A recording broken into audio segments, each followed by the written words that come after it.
భలే భలే మాట బంగారు మాట బైబిల్లో మాట యేసు మాట భలే భలే మాట బంగారు మాట బైబిల్లో మాట యేసు మాట నా జీవితాన నీ జీవితాన మరువాని మాట యేసు మాట నా జీవితాన నీ జీవితాన మరువాని మాట యేసు మాట భలే భలే మాట బంగారు మాట బైబిల్లో మాట యేసు మాట భలే భలే మాట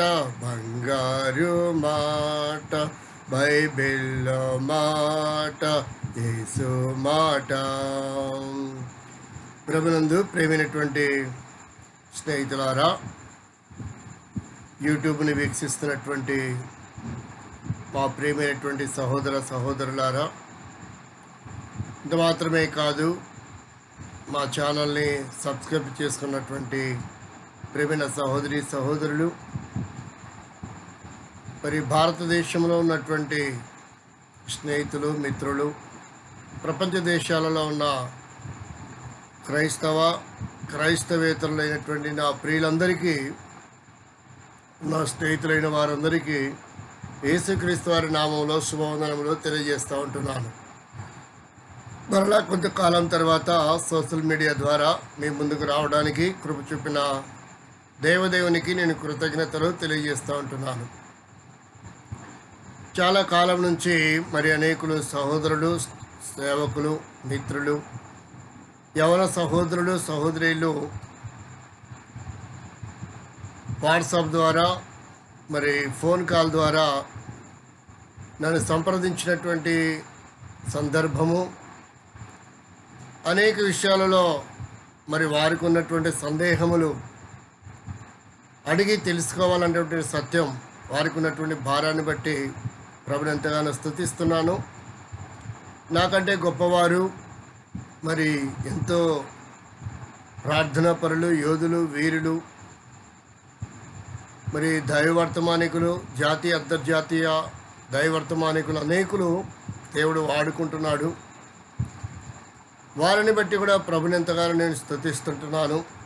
వారికంటే నేను అత్యల్పుడను, కనిష్ఠుడనని కూడా, ఏ యోగ్యత లేనివాడునని నేను ఎరుగుదును. ఆయనను ఫోన్ కాల్ ద్వారా మాట్లాడిన సహోదరులకున్న సందేహము, మోయాబీలు ఎవరు, వారి చరిత్ర ఏంటి, రూతు మోయాబీరాలు అని ఎందుకు పిలువబడుతూ వచ్చింది, మోయాబీల చరిత్ర కొంతవరకైనా మాకు విషదపరచండి, దాని గురించి మరి తెలియపరచండి అని అనేకులు సహోదర సహోదరీలు, సేవకులు కూడా అడుగుతూ వచ్చారు. దాని కొరకు నేను ప్రార్థన చేస్తుంటే ప్రభు ఇచ్చిన అనుకూలతను బట్టి, ప్రభు ఇచ్చిన భారాన్ని బట్టి, ప్రభు ఇచ్చిన తరుణాన్ని బట్టి, ప్రభు బయలుపరిచినటువంటి అనుభవాలు, నా హృదయంలో ఉంచినటువంటి ప్రేరేపణ మరి అనేకులకున్న సందేహము తీర్చబడుతుందన్నటువంటి అభిప్రాయంతో సోషల్ మీడియాలో, యూట్యూబ్ ద్వారా వీక్షకుల ముందుకు వస్తుంటున్నాను. ఆ భాగాన్ని మనం పరిశీలించి చదివి మరి దేవుని సహాయం కొరకు ప్రార్థన పూర్వకంగా ముందుకు వచ్చి ఈ మాటలను కొంతసేపు ధ్యానించి బాగుంటుందని అభిప్రాయము. చూడండి, ఆ మాటలను మనం చదవగలిగితే సత్యవేద గ్రంథం బైబిల్ నుండి ఆ మాటలు మనం చూస్తాం. మత్తయి సువార్త 1వ అధ్యాయంలో క్రొత్త నిబంధనలోనికి వీరు ఎలా రాగలిగారు అనేటువంటి సందేహంలో కూడా చాలామందికి ఉన్నాయి. క్రొత్త నిబంధన గ్రంథము మత్తయి సువార్త 1వ అధ్యాయము 5వ వచనములో మనం చూడగలిగితే బైబిల్ ఉన్న వారందరూ ఈ వాక్య భాగాన్ని పరిశీలించాలని, నాతో కలిసి ఏకీవించి చదవాలని ప్రభు పేరిట విన్నవించుచున్నాను. నయసోను సల్మానును కనెను. సల్మాను రాహబునందు బోయజును కనెను. బోయజు రూతునందు ఓబేదును కనెను. ఓబేదు యెష్షయిని కనెను. యెష్షయి రాజైన దావీదును కనెను. మరొక భాగాన్ని మనం చూస్తాం. ఈ భాగంలో రూతు ప్రస్తావన మనకు వస్తూ వచ్చింది. అలాగే రూతు గ్రంథం 2వ అధ్యాయము 6వ వచనములు కనుక మనం చూడగలిగితే, కోయివారి మీద నుంచబడిన ఆ పనివాడు ఈమె మోయాబు దేశము నుండి నయోముతో కూడా తిరిగి వచ్చిన మోయాబురాలైన యవనురాలు. దాని ముందు వచ్చిన కూడా 5వ వచనం చదువుదాం. 2వ అధ్యాయం రూతు గ్రంథం 5వ వచనం. అప్పుడు బోయజు కోయివారి మీద ఉంచబడిన తన పనివారిని చూచి, ఈ చిన్నది ఎవరిదని అడిగగా, అప్పుడు పనివాడు చెప్తున్నాడు, కోయివారి మీద ఉంచబడిన ఆ పనివాడు ఈమె మోయాబు దేశము నుండి నయోముతో కూడా తిరిగి వచ్చిన మోయాబీరాలైన యవనురాలు. ఈ మోయాబీరాలు అనేటువంటి అనుభవాన్ని కొద్ది నిమిషాలు మనం ధ్యానం చేయడానికి ముందు ప్రభు సహాయం కొరకై ప్రార్థన చేసుకుందాం. అత్యంత స్థితికి కారణభూతులమైన మా ప్రియ పరలోకపు తండ్రి, నీ ప్రియకుమారుడు మా రక్షకుడు యేసుక్రీస్తు వారి శ్రేష్టమైన నామంలో మరలా కొంతకాలం తర్వాత ప్రభా ఈ రీతిగా సోషల్ మీడియాలో మా ప్రేక్షకులు, మా సహోదరులందరి దృష్టికి ప్రభా చేరి రావడానికి ఇచ్చిన అనుకూలతను బట్టి స్తోత్రం. మోయాబీరాలు మరి రూతు యొక్క అనుభవాలు, మోయాబీల చరిత్రను గురించి కొంత సమయం ధ్యానించడానికి సహాయపడమని, వీక్షిస్తున్న వారు వింటున్న వారందరికీ సత్యము ప్రభా గ్రహించగలిగేటట్లు సహాయం చేయమని, వీక్షకులందరికంటే నిష్ప్రయోజకుని దాసుని మరుగుపరిచి మీరు మాట్లాడి మహిమ పొందమని యేసుక్రీస్తు వారి శక్తిగల నామంలో స్తుతించి ప్రార్థిస్తుంటున్నాం తండ్రి, ఆమేన్. ప్రియమైన సహోదరులారా, ఈ వాక్య భాగమును మనం పరిశీలన చేస్తే పరిశుద్ధాత్మ దేవుడు ఎంత క్షుణ్ణంగా కూలంకుషంగా ఈ మాటలను రాస్తున్నాడో మనం పరిశీలించవచ్చును. దేవుడు ఒక విషయాన్ని తెలియపరచాలనుకున్నప్పుడు అక్కడ ఉన్నటువంటి చరిత్రను చాలా విపులంగా విశదీకరించడానికి ఇష్టపడుతున్నట్టుగా మనకు అర్థమవుతూ ఉంది.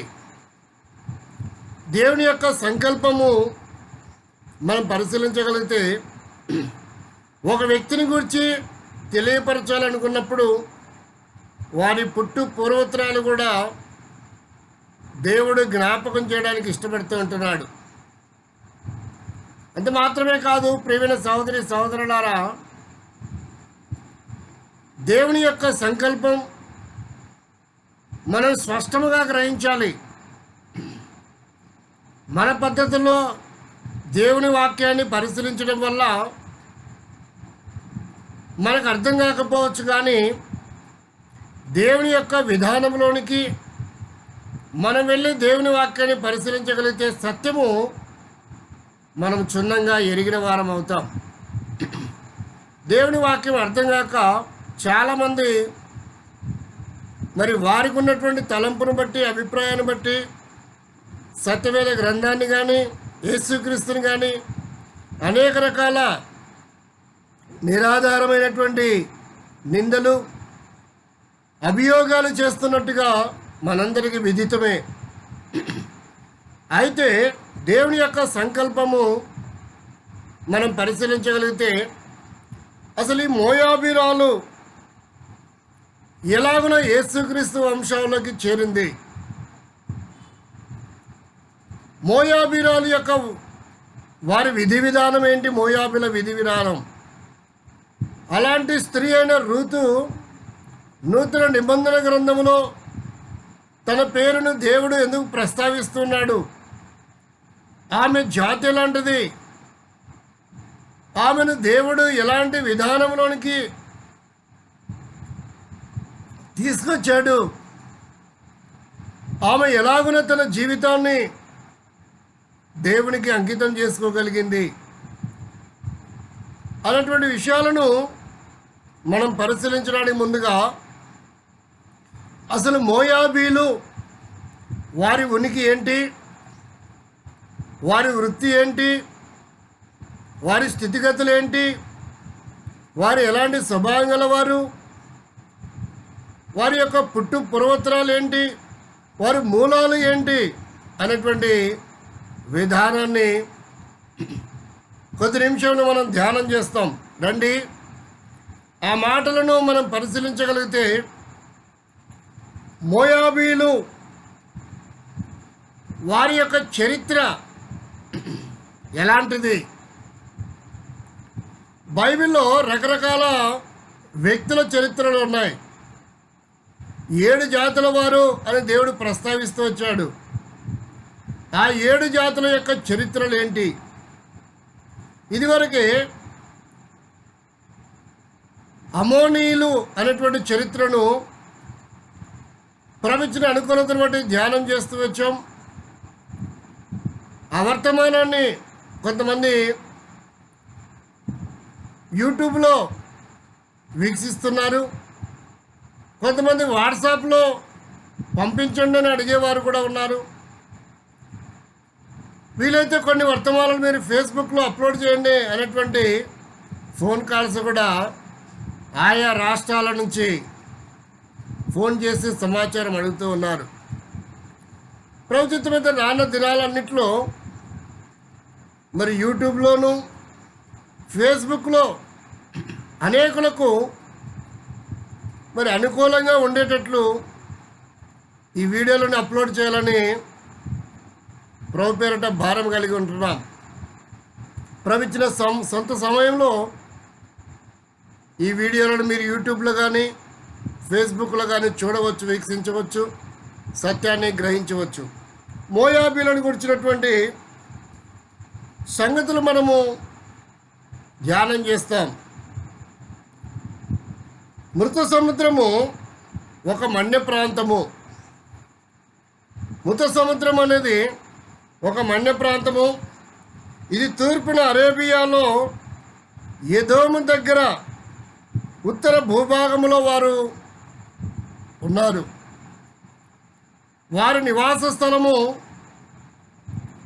మనం గమనించగలిగితే మృత సముద్రము ఒక మన్య ప్రాంతము. ఈ మృత సముద్రం అనేది తూర్పు అరేబియా ఎదోము దగ్గర ఉత్తర భూభాగంలో వారు ఉన్నారు. యెషయా గ్రంథం 16వ అధ్యాయము 12-13 వచనాలు కనుక మనం పరిశీలిస్తే, యెషయా గ్రంథం 16వ అధ్యాయము 12-13 వచనాలు కనుక మనం పరిశీలించగలిగితే, మోయాబీలు ఉన్నత స్థలములకు వచ్చి ఆయాసపడి ప్రార్థన చేయుటకు తమ గుడిలో ప్రవేశించినప్పుడు వారికి ఏమీ దొరకపోవును. పూర్వకాలము యెహోవా మోయాబును గూర్చి సెలవిచ్చిన వాక్యం ఇదే. అయితే యెహోవా ఇప్పుడు ఇలాగున ఆజ్ఞించుచున్నాడు. కాబట్టి వారి నివాస స్థానము ఇక్కడ మనకు విశదీకరించబడుతోంది. మోయాబీలు ఉన్నత స్థలములకు వచ్చి ఆయాసపడిరి. అంటే మోయాబీలు కొండ ప్రదేశములలో నివసించువారని ఈ లేఖనం ద్వారా మనకు విదితమవుతున్నది. యెషయా గ్రంథం 16వ అధ్యాయము 12 వచనాలు మనం పరిశీలించేలా వెళ్ళినప్పుడు, వారు కొండల మీద నివాసం కలిగిన వారు అని మనకు అర్థమవుతా ఉంది. వీరు ఎప్పటి నుండి ఉన్నారంటే దావీదు సంతానము కంటే పూర్వం ఉన్నారు.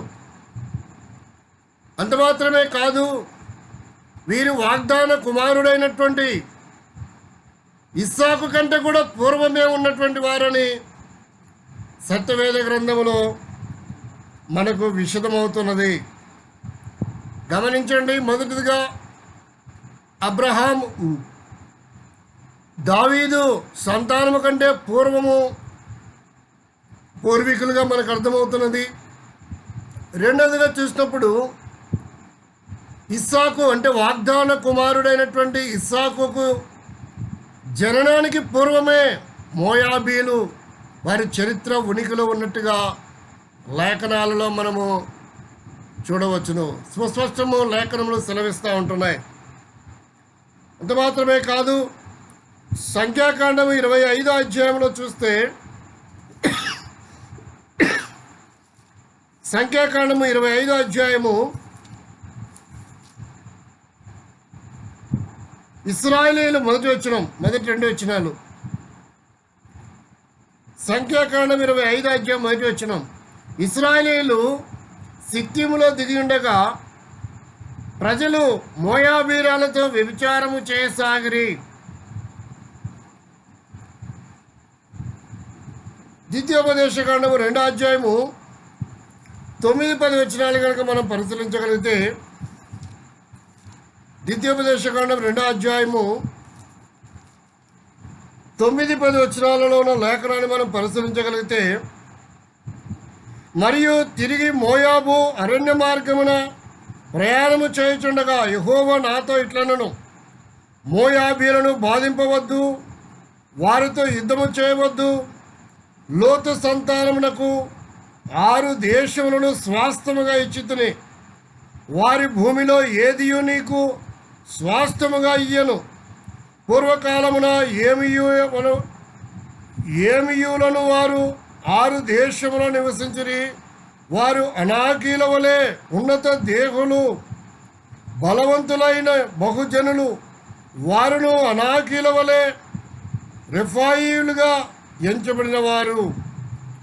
కాబట్టి ప్రియమైన వారులారా, వారి యొక్క విధానము ఏదోమీల యొక్క విధానాలు మనం పరిశీలించగలుగుతున్నాం.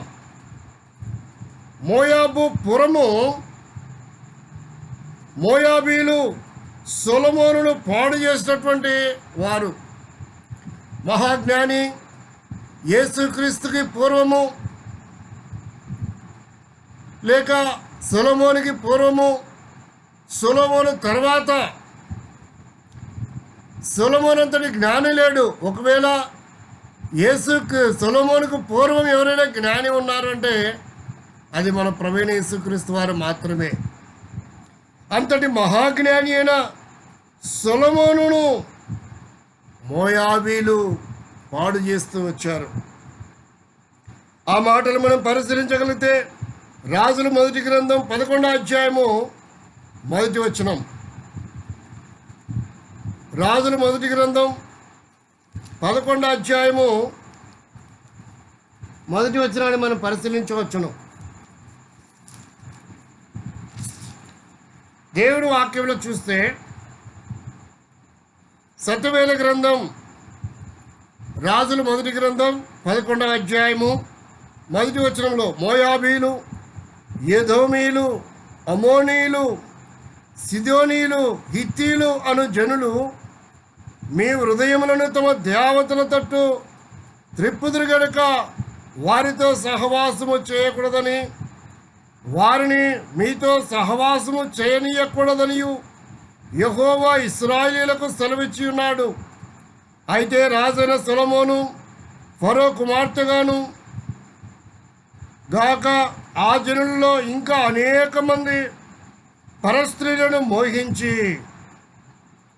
కాబట్టి ప్రేమిన వారులారా చూడండి, దేవుని వాక్యాన్ని చూస్తుంటున్నప్పుడు మోయాబీలు ఎలాంటి వారు? మోయాబు మహాజ్ఞాని అయిన సొలొమోనును 3వ వచనంలో చూడగలిగితే అతనికి 700 మంది భార్యలు,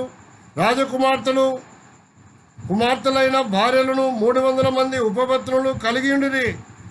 అతని భార్యలు అతని హృదయమును త్రిప్పివేసరి. కాబట్టి ప్రేమిన వారులారా, మోయాబీలు వారి స్వభావము దైవ ప్రత్యక్షత కలిగినటువంటి మహావీరుడు, సూర్యుడు, మహాజ్ఞాని అయిన సొలొమోనుని సైతము దేవుని యొక్క ప్రణాళిక నుండి, దేవుని యొక్క సంకల్పం నుండి, దేవుని యొక్క విధి విధానం నుండి త్రిప్పివేసినటువంటి స్వభావం గల వారిగా మోయాబీలు మనకు కనబడుచు ఉన్నారు. సిద్దీము లోయలో 20,000 మందిని, 23,000 మంది వ్యభిచారం వలన చచ్చిన వారుగా ఉండిపోయారు.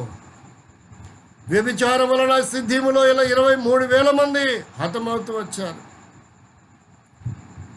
కాబట్టి మోయాబీలకు ఉన్నటువంటి స్వభావము, వారి ఉనికి ఎంత భయంకరమైనదో చూడండి. 1,000 మంది నాశనమును కలిగించినటువంటి లక్షణాలు కలిగినటువంటి వారుగా ఉన్నారు. నీవు ఎలాంటి వాడవైనా, ఎలాంటి దానవైనా, దేవుని యొక్క సంకల్పంలో ప్రజలకు నష్టాన్ని కలిగిస్తున్నామంటే, దైవ మనసు కలిగినటువంటి వారిని లోకం వైపు త్రిప్పివేస్తున్నామంటే, నువ్వు మోయాబు స్వభావం గల వాడవే, మోయాబు స్వభావం గల దానవే అని పరిశీలించుకోవాలి. నీ పేరు ఏదన్నా సరే అది మోయాబు లక్షణమే, మోయాబు స్వభావమేని నువ్వు కూడా కలిగి ఉన్నావని తెలుసుకోవాలి. మోయాబీలను గురించి చాలా సంగతులు ఉన్నాయి. అయితే ప్రభు ఇచ్చిన అనుకూలతను బట్టి కొన్ని సంగతులు మనము పరిశీలన చేద్దాం. వారి లక్షణాలు ఎలాంటివో, వారి స్వభావం ఎలాంటిదో సత్యవేద గ్రంథం నుండి ఒక్కొక్కటిగా కూలంకుషంగా ఈ సమయంలో మనం పరిశీలిద్దాం. మీ దగ్గర ఉన్న సత్యవేద గ్రంథాన్ని కూడా మీరు తీసి ఈ మాటలు నాతో కలిసి ఏకీభవించి పరిశీలించవలసిందిగా ప్రభు పేరట విన్నవించుచున్నాను. మొదటిదిగా మనం గమనిస్తే, మోయాబీలు వ్యభిచార స్వభావం కలిగినటువంటి వారు. వ్యభిచారం వలన దేవుని ప్రజలైనటువంటి 23,000 మంది సిద్దీము లోయలో హతము చేయబడినటువంటి అనుభవము దేవుని వాక్యంలో మనము చూడగలుగుతున్నాం. ఇది మొదటి లక్షణం. రెండవదిగా చూస్తే, మోయాబీలకు ఉన్నటువంటి రెండవ లక్షణం ఏంటో, లేక రెండవ స్వభావం ఏంటో మనం పరిశీలించగలిగితే, ఇర్మియా గ్రంథం 48వ అధ్యాయము 29-30 వచనాలు. ఇర్మియా గ్రంథం 48వ అధ్యాయము 29-30 వచనాలు కనుక మనం పరిశీలించగలిగితే, మోయాబీల గర్వమును గురించి వింటిమి, వారు బహు గర్వపోతులు. రెండవ స్వభావం ఏంటంటే, మోయాబీలు గర్విష్ఠులు. ఈ దినాల్లో కూడా చాలామంది విశ్వాస జీవితంలో సంఘ పెద్దలుగా, పరిచారకులుగా, గాయకులుగా, వర్తమానికులుగా, బోధకులుగా, సండే స్కూల్ పరిచయం చేసేవారుగా, ప్రేమైన వారిలో వాయిద్యాలు వాయించే వారుగా, దైవ సేవకులుగా నీ స్థానం ఏదైతే, ఏ స్థానంలో నీ ఉన్నవాను, ఏ స్థానంలో దేవునింట్లో పరిచయను చేస్తున్నప్పటికీ, అది వంటశాలలో పనిచేసేదా, లేదంటే మందిరమును సిద్ధపరిచే విధానమా, ఊడ్చి సాపలేసే విధానమా, సౌండ్ సిస్టమ్ అరేంజ్ చేసే విధానమా, వాయిద్యాలు వాయించే విధానమా, పాటలు పాడే విధానమా, లేదా పరిచారకుడిగా పనిచేస్తున్నావా, లేక వర్తమానికుడిగా ఉన్నావా, సంఘ పెద్దగా ఉన్నావా, సేవకుడిగా ఉన్నావా? ప్రియమైన సహోదరి సహోదరుడా, నువ్వెవరైనా సరే, దేవునింటే నీ స్థానము, నీ పని ఏదైనా సరే, ఆ పనిలో ఒకవేళ నువ్వు గర్వించే స్వభావం గలవాడవైతే, గర్వించే స్వభావం గలదానివైతే, నేను బాగా ఆరాధన చేస్తాను, నేను బాగా ప్రార్థన చేస్తాను, నేను బాగా స్వార్థ ప్రకటిస్తాను, నేను బాగా దేవునికి అర్పణలు అర్పిస్తాను, నువ్వు ఏం చేసినా సరే గర్వించే స్వభావం ఉన్నట్లయితే నువ్వు మోయాబు స్వభావం గలవాడవే, మోయాబు స్వభావం గల దానవే అని దేవుని వాక్యము స్పష్టము చేస్తున్నట్టుగా ఇక్కడ మనం పరిశీలిస్తుంటున్నాం. కాబట్టి రెండవ స్వభావం ఏంటంటే మోయాబీలు గర్విష్ఠులు. ఏ విషయంలో కూడా నువ్వు గర్వించకూడదని దేవుని వాక్యము విపులంగా విశదీకరిస్తుంది. ఒకవేళ గర్విస్తున్నట్లయితే అంతరంగంలో కూడా గర్వం ఉండకూడదని జ్ఞాపకం చేస్తుంది. బాహాటంగా గర్వం ఉండకూడదు, అంతరంగంలో కూడా గర్వము ఉండకూడదని జ్ఞాపకం చేస్తుంది. ఒకవేళ అలాంటి గర్వము నీలో ఉన్నట్లయితే నువ్వు మోయాబు స్వభావం గల వాడవే, మోయాబు స్వభావం గల దానవని లేఖనము జ్ఞాపకం చేస్తూ ఉంటుంది. ప్రియమైన వారలారా, మూడవదిగా మనం గమనించగలిగినట్లయితే జెఫన్యా గ్రంథం 2వ అధ్యాయము 8-10 వచనాలు మనం చూస్తాం. మోయాబీలలో ఉన్న మూడవ స్వభావము జెఫన్యా గ్రంథం 2వ అధ్యాయము 8-10 వచనాలు కనుక మనం పరిశీలించగలిగితే, మోయాబు వారు చేసిన నిందయు, అమ్మోను వారు పలికిన దూసర మాటలను నాకు వినబడను. వారు నా జనులను సరిహద్దులలో ప్రవేశించి అసహ్యపడుచు వారిని దూషించిరి. కాబట్టి మోయాబీలకున్న స్వభావం ఏంటంటే ఇతరుల మీద నిందించే స్వభావం గలవారు, నిందలు వేసే స్వభావం గలవారు. ఒక వ్యక్తి విశ్వాస జీవితంలో, దేవుని కార్యక్రమాలలో తను విస్తరిస్తున్నప్పుడు, ఆత్మీయంగా అభివృద్ధి పొందుతున్నప్పుడు, దేవుని కొరకై మహిమ కొరకై తను జీవిస్తున్నప్పుడు అతన్ని అణచివేయడానికి, అతనికి ఉన్నటువంటి సాక్ష్యాన్ని పాడు చేసే స్వభావం, నాశనం చేసే స్వభావం, అతని దేవుని పరిచయలో వాడబడకుండా అణచివేసి స్వభావము, తన పై అధికారులకు అతని గురించి చెడుగా సమాచారాన్ని అందించే స్వభావము. అతను ఇలాంటివాడు, అలాంటివాడు, అతనికి సాక్ష్యం లేదు, అతను మంచివాడు కాదు అని అతని ఇమేజ్ని డ్యామేజ్ చేసి, అతని ఇమేజ్ డ్యామేజ్ అయిన తర్వాత ఆ డ్యామేజ్ మీద వీరి ఇమేజ్కి పునాదులు వేసుకున్నటువంటి స్వభావం గలవారు. అలాంటి స్వభావం గలవారు ఎలాంటి వారంటే ఇతరుల మీద నిందలు వేసేవారు. ప్రియ సహోదరి సహోదరుడా, నీ సహ విశ్వాసం మీద, సహ పెద్ద మీద, తోటి పెద్ద మీద, తోటి పరిచారకుడి మీద, తోటి సేవకుడి మీద నిందలు వేస్తున్నావా? అలాగైతే నువ్వు ఎలాంటి వాడవైనా, ఎంతటి విశ్వాసమైనా, ఎంతటి యోధుడవైనా నువ్వు మోయాబు స్వభావం గలవాడవని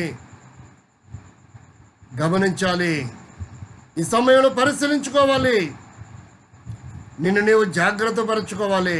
మోయాబు స్వభావం ఉంటే ఘోరమైన ప్రమాదంలో నీవున్నావని ఈ సందర్భంలో ప్రభు నీతో మాట్లాడుతున్నాడు.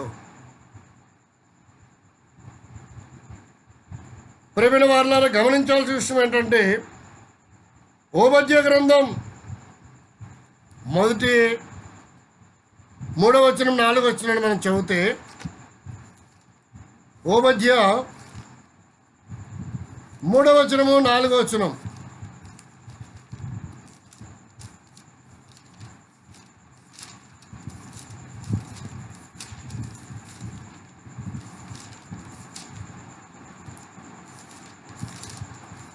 దేవుని వాక్యాన్ని మనం పరిశీలించగలిగితే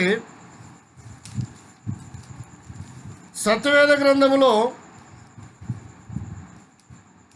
అనేకమైన విషయాలు, ఓబద్య గ్రంథం 3వ వచనం 4వ వచనం, అత్యున్నత పర్వతముల మీద ఆసీనుడు అయ్యుండి కొండ సందులలో నివసించువాడా, నన్ను క్రిందకి పడద్రోయగలవాడెవడని అనుకొనివాడా, నీ హృదయపు గర్వము చేత నీవు మోసపోతివి. పక్షిరాజు గూడంత ఎత్తైన నివాసము చేసుకొని నక్షత్రములలో నీవు దానిని కట్టినను అచ్చటి నుండి నేను నిన్ను క్రింద పడవేతును. ఇదే ప్రభువు యెహోవా వాక్కు. ఒకవేళ నిన్ను నీవు ఏ స్థానంలో ఉన్నప్పటికీ మోయాబు స్వభావం గల వాడవైతే, ఓబద్య 1వ అధ్యాయంలో ఈ 3-4 వచనాలు నీ విషయంలోనైనా నా విషయంలోనైనా మాట్లాడుతూ ఉన్నాయి.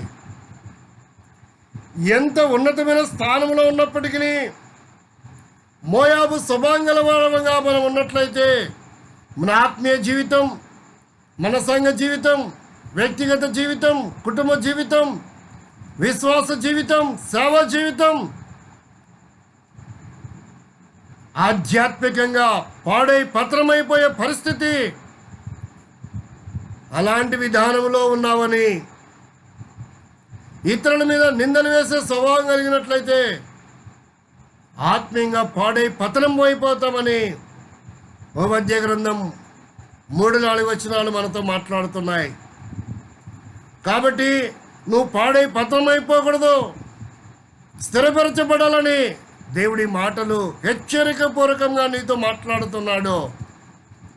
దేవుని మాటలకు హృదయంలో మనం చోటిద్దాం. దేవుని యొక్క గద్దింపుకు లోబడదాం. దేవుని యొక్క హెచ్చరికకు హెచ్చరించబడి సరి చేసుకునే వారంగా మనం ఉన్నట్లయితే మోయాబు యొక్క అనుభవం నుంచి మనం తప్పించబడతాం.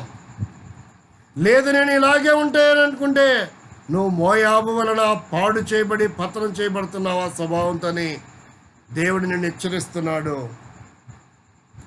4వదిగా మోయాబీల చరిత్రను మనం పరిశీలించగలిగితే మోయాబీల స్వభావము 4వదిగా మనం చూస్తే సంఖ్యాకాండం 22వ అధ్యాయము 4వ వచనం నుండి 6వ వచనం వరకు ఉన్నటువంటి లేఖనాన్ని మనం పరిశీలిస్తాం. సంఖ్యాకాండం 22వ అధ్యాయము మోయాబీలకు ఉన్నటువంటి మరొక స్వభావము. 22వ అధ్యాయము 4వ వచనం నుండి 6వ వచనం వరకు ఉన్న దేవుని వాక్యము. మోయాబీలు మిద్యాను పెద్దలతో ఎద్దు బీటి పచ్చికను నాకు వేయినట్లు ఈ జన సమూహము మన చుట్టూ ఉన్నది. యావత్తును ఇప్పుడు నాకు వేతురని ఆ కాలమందు సిప్పోరు కుమారుడైన బాలాకు మోయాబునకు రాజు. కాబట్టి అతడు బేరు కుమారుడైన బిలామును పిలుచుటకు అతని ఒక జనుల దేవుని దేశమందలి నది ఎద్దునున్న పేతేరుకు దూతల చేత ఈ వర్తమానము పంపెను. చిత్తగించుము, ఒక జనము ఐగుప్తులో నుండి వచ్చును. ఇదిగో వారు భూతలమును కప్పి ఉన్నారు, కప్పి నా ఎదుట దిగిన్నారు. కాబట్టి నీవు దయచేసి వచ్చి నా నిమిత్తము ఈ జనులను శపించుము. వారు నాకంటే బలవంతులు, వారిని హతము చేయుటకు నేను బలమందునేమో. అప్పుడు నేను ఈ దేశంలో నుండి వారిని తోలివేయుదును. ఎలాగనగా నీవు దీవించిన వాడు దీవింపబడిన, నీవు శపించినవాడు శపింపబడిన నేను ఎరుగుదును. కాబట్టి ఆశీర్వదించబడినటువంటి ఇశ్రాయేలు ప్రజలను శపించే స్వభావం గల వారు మోయాబీలు. 4వదిగా మోయాబీల స్వభావము ఆశీర్వదించబడినటువంటి వారిని శపించే స్వభావం గల వారుగా ఉంటున్నారు. ఒకవేళ నీ సంఘములో, నీ కుటుంబంలో, నీ సహవిశ్వాసుని, పరిచారకులను, సేవకులను, పెద్దలను శపించే మనసు కలిగిన వాడిగా ఉన్నావా? అలాగైతే అది నీ స్వభావం కాదు, మోయాబు స్వభావం అని. అది విశ్వాస స్వభావం కాదు, మోయాబీల స్వభావం అని దేవుని వాక్యం హెచ్చరిస్తూ ఉంది. ఇశ్రాయేలు ప్రజలు ఆశీర్వదించబడినటువంటి వారుగా ఉండగా ఆశీర్వదించబడినటువంటి వారిని శపించడానికి కంకణము కట్టుకున్న స్వభావం గల వారు మోయాబు వారని దేవుని వాక్యము మనకు సుస్పష్టముగా సెలవిస్తుంది. కనుక ప్రియమైన సోదరి సోదరా, ఆశీర్వదించబడిన ఇశ్రాయేలు ప్రజలను, సహవిశ్వాసులను, పెద్దలను, సేవకులను, పరిచారకులను శపించి దూషించే మనసు నీకున్నట్లయితే నీవు కూడా ఎవలాంటి వాడవైనా, ఎంతటి విశ్వాసమైనా, ఎంతటి నాయకుడవైనా మోయాబు స్వభావం గల వాడవని ఈ సందర్భంలో దేవుని వాక్యము నిన్ను హెచ్చరిస్తూ ఉంది. కనుక జ్ఞాపకం చేసుకుందాం, మోయాబు స్వభావము శపించే స్వభావం గలవారు. ఆరోదిగా చూస్తే ఇర్మియా గ్రంథం 48 అధ్యాయము మనించండి. 5వదిగా మనం పరిశీలించగలిగితే, 5వదిగా మనం పరిశీలిస్తే యెహెజ్కేలు గ్రంథం 25 అధ్యాయము మోయాబీలకున్న 5వ స్వభావము. యెహెజ్కేలు గ్రంథం 25 అధ్యాయము 25 అధ్యాయంలో 8-9 వచనాలు మనం చూస్తాం.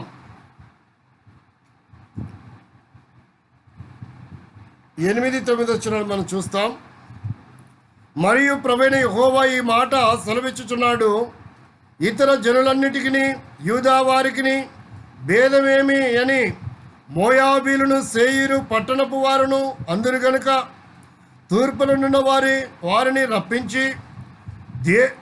రప్పించిన దేశమునకు భూషణముగానున్న పొలిమేర, పురములకు బెతేషిమేతును, బయల్మేయేనును, కిర్యాతయిమును, మోయాబీలను సరిహద్దులలోగానున్న పట్టణములన్నింటినీ అమ్మోనీలందరికీ వారి స్వాస్థ్యముగా అప్పగింతును. చూడండి, 3వ వచనంలో కూడా చూస్తే, నేను మిమ్మల్ని తూర్పు నుండి మనుషులకు స్వాస్థ్యముగా అప్పగించదును, వారు తమ డేరాలను మీ దేశంలోనికి మీ మధ్య కాపురమందురు, వారు మీ పట్టణంను తిందురు, మీ పాలు త్రాగుదురు. ఈ భాగంలో మనం పరిశీలించగలిగినట్లయితే, మోయాబీలు సరిహద్దులలో గానున్న పట్టణములన్నిటినీ అమ్మోనీలందరికీ వారికి స్వాస్థ్యముగా అప్పగింతును. దేవుని వాక్యము జ్ఞాపకం చేస్తుంటే 8వ వచనంలో, ఇతర జనులన్నిటికీ యూదా వారికి భేదమేమని మోయాబీలను సేయీరు పట్టణపు వారందరూ మోయాబీలను సేయీరు పట్టణంలో వారు అంటున్నారు, దేవుని ప్రజలకు ఇతరులకు భేదమేంటి? ప్రియమైనటువంటి వారలారా, ఈ భాగాన్ని మనం పరిశీలించినట్లయితే, వారి ఆయా ప్రాంతములను ఆక్రమించుకున్న స్వభావం గల వారు. మోయాబీలు వారి ప్రాంతములను, వారి సరిహద్దులను ఆక్రమించుకునే స్వభావం గల వారుగా ఇక్కడ మనకు కనబడుతూ ఉన్నారు. నీది కానిది నువ్వు ఆక్రమించుకుంటున్నావా? నీ పొలం పక్కన సరిహద్దు రాళ్ళు మార్చి ఆక్రమించుకునే వాడవుగా ఉన్నావా? పేదవాడిని కొట్టి వాడి భూభాగాన్ని కబ్జా చేసి వాడి స్థలాలను, వాడి పొలాలను, వాడి ఆస్తులను, వారి డబ్బును ఆక్రమించుకునే వాడవుగా నీవు ఉన్నట్లయితే నీవు కూడా మోయాబు వాడవే. కొంతమంది ఉంటారండి, ఎవరో కష్టపడి సంపాదించుకున్న సేవను, స్థలాలను, సంఘాన్ని మాయమాటలు చెప్పి వారు ఎల్లగొట్టి వేరే వారు ఆక్రమించుకునేవారుగా ఈ దినాల్లో మనకు కనబడుతున్నారు. చూడండి, మనం గమనిస్తే ఇలాంటి స్వభావము ఈ లోకంలో ఒక జాతికి ఉంది, పురుగు జాతి. అదే పాము జాతి. పాములకి స్వతహాగా నివాస స్థలాలు ఏర్పాటు చేసుకోలేవు. చీమలు ఏర్పాటు చేసుకున్నటువంటి రంధ్రము తయారు చేసుకున్నటువంటి స్థలంలో, ఆ చీమలు తయారు చేసుకున్నటువంటి స్థలంలో పాములు ఆక్రమించేట్టుగా ఉంటాయి. ఎందుకంటే పాము అది భూమిని తవ్వలేదు, అది సొరంగం చేయలేదు. కాబట్టి అవి తయారు చేసుకున్నటువంటి స్థలంలో పాములు వచ్చి చేరిపోతూ ఉంటాయి.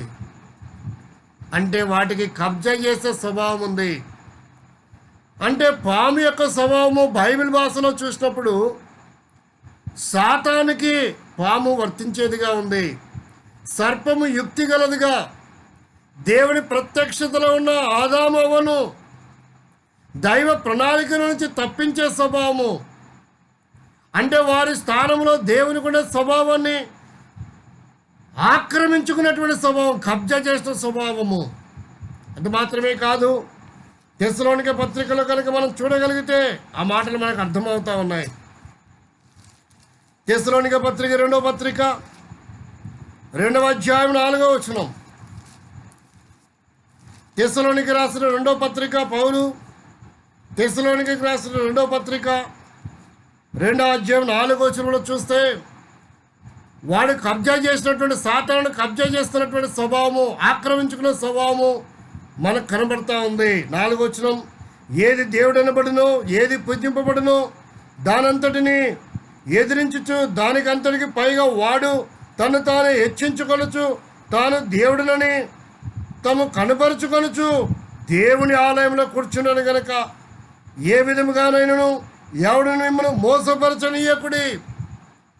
దేవుని ఆలయము హృదయం అయితే దేవుని ఆలయంలో సాతానుడు కబ్జా చేసి దేవుని ఆలయాన్ని ఆక్రమించుకొని వాడి దేవాలయంలో దేవుని మానవుడి హృదయంలో నివాసం చేస్తున్నాడు కనుక దేవుడి హృదయం అనే తలుపు బయట ఉండి తట్టుచూ ఉన్నాడు. కాబట్టి లోపల ఎవడు ఉన్నాడు? ఇప్పుడు యేసునాథుడు, సృష్టికర్త, భగవంతుడు, జగత్రక్షకుడు యేసుక్రీస్తు ప్రభువారు వెలుపట ఉండాల్సిన పరిస్థితి. కారణం ఏంటంటే సాతానుడు ఆక్రమించుకునే స్వభావము గలవాడు. మోయాబీలు కూడా ఇలా ఆక్రమించుకునే స్వభావం. ఈనాడు నీ జీవితంలో వేరే వారి స్థానాన్ని ఆక్రమించుకున్నావు.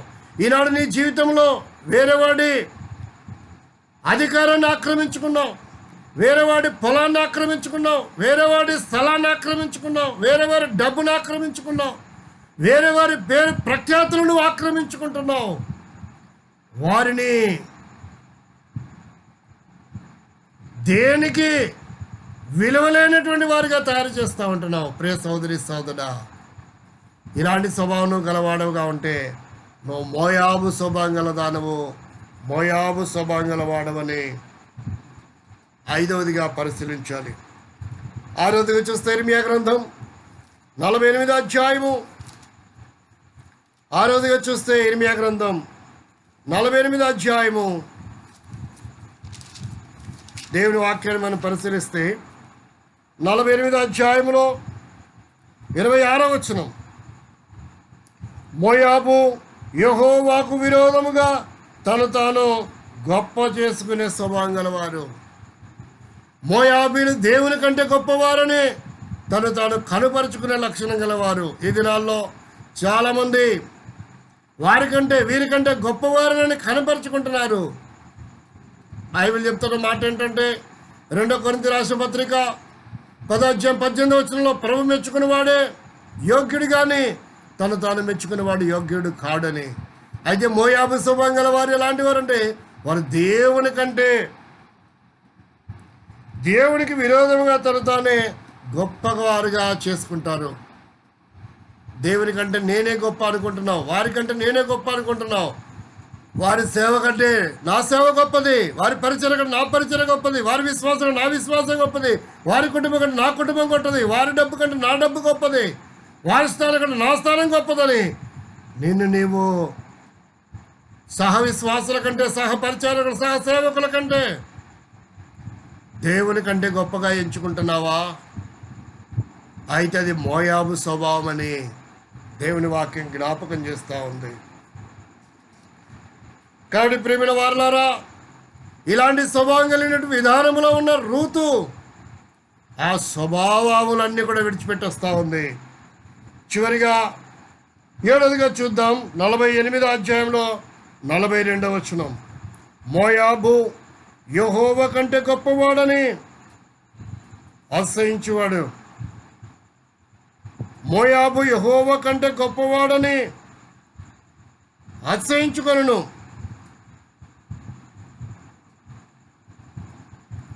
కనుక ప్రియమైన వారులారా,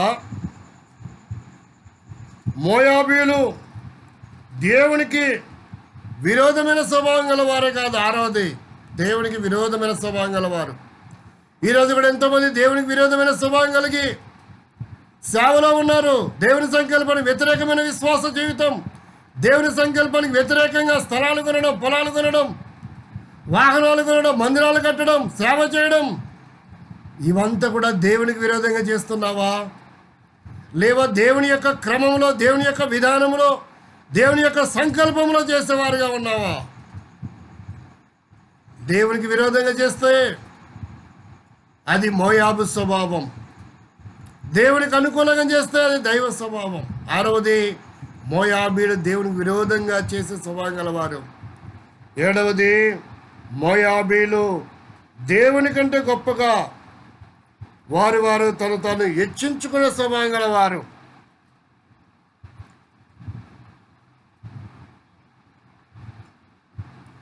కాబట్టి ఇలాంటి లక్షణాలు కనుక నువ్వు కలిగి ఉంటే, ఈ 7 లక్షణాలు కలిగి ఉంటే, ఇదే యెరెమీయా గ్రంథం 48 అధ్యాయము 16వ వచనంలో మోయాబీలు సమూల నాశనము సమీపించుచున్నది అని సత్యవేద గ్రంథం బైబిల్లో రాయబడింది. ఒకవేళ నీ జీవితంలో కూడా ఇలాంటి లక్షణాలు 7 లక్షణాలు కలిగి ఉంటే సమూల నాశనం చేయబడడానికి నువ్వు సమీపిస్తూ ఉన్నావు. ఇప్పటికెంతో పోగొట్టుకున్నావు. ఆరోగ్యం పోయింది, ఆస్తులు పోయినాయి, స్థలాలు పోయినాయి, పేరు ప్రఖ్యాతులు పోయినాయి. నిరాశ నిస్పృహలో ఉన్నావు, మంచములో ఉన్నావు, చివరి దశలో ఉన్నావా? సహోదరుడా, సహోదరి, మోయాబు స్వభావాన్ని బట్టి ఎంతగానో నాశనం అయిపోతూ వచ్చావు. ఇక మీద జాగ్రత్త పడదాం. ఎక్కడైనా దేవుని యొక్క క్రమంలోనికి వద్దాం, ఎక్కడైనా దేవుని యొక్క స్వభావంలోనికి మారదాం. అందుకని అంటా ఉన్నాడు, ఆ రూతు గురించి అంటున్నాడు ఆ పనివాడు, మోయాబు దేశం నుండి వచ్చినటువంటి యవనురాలు. అప్పుడు అంటా ఉన్నాడు బోయాజు అంటున్నాడు, ఇదే 2వ అధ్యాయం రూతు గ్రంథం 12వ వచనంలో, ఇశ్రాయేలు దేవుని రెక్కల కింద సురక్షితంగా ఉండేదానికి వచ్చావు అని అంటున్నాడు. ఏని తీర్మానం ఏంటంటే, మొదటి అధ్యాయము 16-18 వచనాలు అంటుంది. రూతు అంటుంది, నీ దేవుడే నా దేవుడు, నీ జనమే నా జనము, నీవు నివసించడం నేను నివసిస్తాను, మరణం తప్ప మరి ఏది నేను నన్ను వేరు చేయకుండా కాకని ఒక బలమైన తీర్మానంలోనికి వచ్చింది. జీవము గల దేవుణ్ణి వెంబడిస్తూ ఉంది, జీవము గల దేవుని వైపు తిరిగింది. వారి యొక్క మోయాబు యొక్క స్వభావాలన్నీ కూడా తను నిర్మూలించుకోగలిగింది, తన మనసు మార్చుకోగలిగింది, దేవుని మీద ఆధారపడగలిగింది. మోయాబుకున్నటువంటి 7 లక్షణాలు ఆమె జయించగలిగింది. జీవము గల దేవుని వైపు తిరిగింది, మారు మనసు పొందింది, రక్షణ పొందింది. కాబట్టి ఆమె జీవితము గొప్ప సమూల నాశనం చేయబడవలసినటువంటి రూతు యేసుక్రీస్తు వంశావళికి రావడం గల కారణం ఏంటో తెలుసా? సోదరి సోదరా, నీ దేవుడు తన దేవుడిని మార్చుకుంది, తన అలవాట్లు మార్చుకుంది, తన పద్ధతులు మార్చుకుంది, తన స్వభావాలు మార్చుకుంది. జీవము గల దేవుని వైపు తను తిరిగింది, మారు మనసు రక్షణ పొందింది. ఇలాగ నువ్వు చేయడానికి యేసుక్రీస్తు ప్రభు ఇలాంటి స్వభావం, ఈ 7 లక్షణాలు కలిగిన మోయాబు స్వభావం ఉన్న నన్ను విడిపించడానికి యేసుక్రీస్తు ప్రభు రిక్తుడిగా తగ్గించుకొని దాసుడిగా, దీనుడిగా, దరిద్రుడిగా ఈ లోకానికి వచ్చాడు. నేను ఆ పాపంలన్నీ ఆయన భరించినాడు. చేతులతో చేసిన పాపాన్ని బట్టి చేతుల మేకలు కొట్టబడుతూ వచ్చాయి, కాళ్ళకు వెళ్ళ కారం చేత కాళ్ళలో మేకలు కొట్టబడుతూ వచ్చాయి. హృదయంలో చెడు ఆలోచన కంటే డొక్కలో బలపాటు పడబడింది. తల మీద ముళ్ళ కిరీటము. నేను వెళ్ళా యేసుక్రీస్తు యొక్క శరీరము కొరడాల చేత కొట్టబడుతూ వచ్చింది. భూమికి ఆకాశం మధ్యలో విరళదీయబడుతూ వచ్చాడు. చివరి రక్తపుటంతో ధారపోస్తూ వచ్చాడు. నీ కొరకు, నా కొరకు. ప్రియ సోదరి సోదరా, గాయపడిన చేతితో స్థలికి సమార్చబడి మరణం సమాధిని జయించి మృత్యుంజన లేచిన దేవుడు ప్రేమతో ఆహ్వాస్తున్నాడు. ప్రయాసపడి భారంతో ఉన్న సహోదర సహోదరి, నా వైపు తిరిగితే, నన్ను నీ హృదయంలో చేర్చుకుంటే నీ పాపను క్షమిస్తా, నిన్ను నీతిమంతునిగా చేస్తా, నీతిమంతురాలిగా చేస్తా. మోయాబు నాశనం అయిపోవాల్సిన రూతు ఎలాగనా దైవ ప్రత్యక్షతలోనికి వచ్చి యేసుక్రీస్తు వంశాలకి, నా వంశాల్లోకి వచ్చిందో, నిన్ను కూడా ఆ వంశాల్లో పరలోక రాజ్యంలో చేర్చబోతున్నాను. మరణం మీద విజయము, నాశనం మీద విజయం చేయబోతున్నాను, నిన్ను గొప్పవాడిగా చేయబోతున్నానని ఆయన ప్రేమతో ఆహ్వానిస్తున్నాడు. ఈ మాటలు విన్నట్లయితే ఈ మోయాబు స్వభావాన్ని మార్చుకొని యేసుక్రీస్తు వైపు నువ్వు తిరగలిగినట్లయితే నీ జీవితం ఎంతో ధన్యమో. సహోదరి నువ్వెంత గొప్పవాడు. ఒకవేళ విశ్వాస జీవితంలో, సేవ జీవితంలో, పరిచయ జీవితంలో, ఇంకా దేవుని నమ్ముకొని కూడా మోయాబు లాంటి ఈ 7 లక్షణాలు కలిగి ఉంటే నువ్వు కూడా నాశనం అయిపోతావని దేవుడి వాక్యం హెచ్చరిస్తుంది. నువ్వు నాశనం అయిపోవడం దేవునికి ఇష్టం లేదు. సరి చేసుకొని మరలా ఈ రూతు వలె యేసుక్రీస్తు వంశాల్లోకి వచ్చినట్టుగా నీవు కూడా ఈ పరలోక సంఘ కుటుంబంలోనికి, పరలోక రాజ్యానికి వారసురాలు కావాలని దేవుడు నిన్ను ప్రేమతో మరలా సంధిస్తున్నాడు, ఆహ్వానిస్తున్నాడు. ప్రభు యేసునందు విశ్వాసం ఉంచుము, అప్పుడు నీవు నీ ఇంటి వారు ఆత్మరక్షణ పాపక్షమాపణ పొందుతారు. నీ కొరకు ప్రార్థన చేస్తాం. ప్రేమగల తండ్రి, ఈ మాటలు ఎవరైతే విన్నారో, తీర్మానం చేసుకున్నారో, మరలా ప్రభా నీ వైపు తిరగాలని కోరుతున్నారో, రూతు వలె మోయాబు యొక్క స్వభావాన్ని మార్చుకోవాలని ఇష్టపడుతున్నారో, వారికి మరణం మీద లేవ భూ సంబంధమైనటువంటి నాశనము, కీడు, రాష్ట్ర అపాయం తప్పించండి. ఆశీర్వాదము, ఆరోగ్యము ప్రభా మరి ఎంత మాత్రమే కాదు, పరలోక రాజ్యంలో యుగయుగములు నీతో పాటు గొప్ప భాగ్యం దయచేయమని వందనలు చెల్లిస్తూ మనము యేసుక్రీస్తు వారి నామములో స్తుతించి ప్రార్థించి వేడుకొనిచున్నాం తండ్రి. ఆమేన్.